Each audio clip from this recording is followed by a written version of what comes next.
High friends, welcome to Yashikar. நம்மளோட Zee தமிழில் ரொம்பவே சூப்பராக போயிட்டுருக்க கார்த்திகை தீபம் சீரியல் ரீசெண்டாக அதோட ஷூட்டிங் லொக்கேஷன்லேருந்து ஒரு சில அப்டேட்ஸ் எல்லாம் வந்துட்டுருக்கு. நம்ம கார்த்தி வந்து நின்றுட்டுருக்க அந்த லொக்கேஷன் பார்த்திங்கன்னா ஒரு காட்டு பகுதி மாதிரி இருக்குது. நம்ம கார்த்திக் ரேவதி 2 பேரும் காட்டில் போய் மாட்டிக்கிற மாதிரி ஏதாவது இருக்கா, இல்லை வேறு ஏதாவது கார்த்திகையோ இல்லை ரேவதியையோ கடத்தி கூட்டிகிட்டு போகிற மாதிரி ஏதாவது சீன்ஸ் வச்சுருக்காங்களா அப்படின்னு தெரியல. ஆனால் கண்டினியூஸாக அந்த காட்டோட லொக்கேஷன் மாதிரி தான் தெரியுது நல்லா பார்க்கும்போது. இன்றைக்கி ஃபைனலாக நம்ம கார்த்திக் அண்ட் ரேவதி இவங்களோட திருமணம் வந்து நடந்து முடிஞ்சிருச்சு.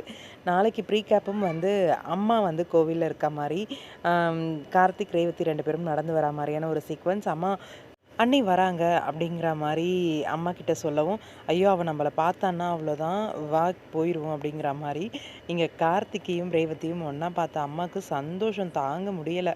அவ்வளோ அழகாக இருந்துச்சு உண்மையாகவே. என்ன ஒன்று, இந்த ஷூட்டிங் லொக்கேஷனில் அதாவது ஏற்காடு ஷூட்டிங் லொக்கேஷனில் வர அப்டேட்ஸ் எல்லாம் ரொம்பவே சூப்பராக தான் இருக்குது. டைரக்டர் சாரே நம்மளுக்கு அப்டேட்ஸ் கொடுத்துட்ருக்காரு.